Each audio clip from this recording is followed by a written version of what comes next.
कुछ ऐसे पेरेंट्स भी होते हैं जो समझते हैं कि बच्चों की अच्छी तरबियत के लिए उन्हें डांट डपट के साथ साथ मारने पीटने में भी कोई हर्ज नहीं है।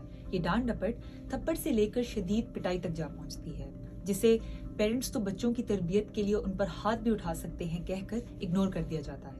पाकिस्तान पीनल कोड की दफा 89 के मुताबिक किसी भी बच्चे को मारने पीटने पर सजा हो सकती है। यही नहीं, एक कैनेडियन रिसर्च में 25 साल के अरसे के दौरान बच्चों को सजा देने पर की गई रिसर्च का रिव्यू किया गया।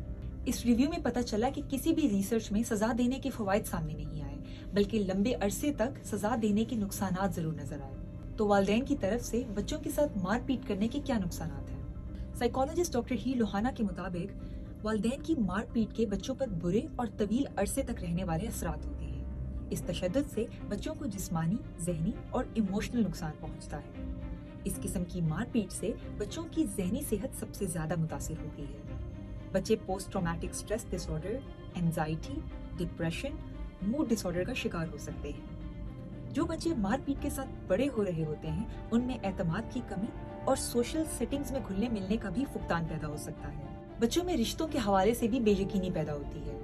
वो गुस्सीले और पुरतशद्दुद भी हो सकते हैं और आगे चलकर इन बच्चों में मनशियात के आदी बन जाने की भी खतरात मौजूद होते हैं। जहाँ तक बात बच्चों की अच्छी तरबियत की है, उन्हें लोगों के सामने गालम गलोच या समझाने के बजाय अकेले में प्यार से समझाएं।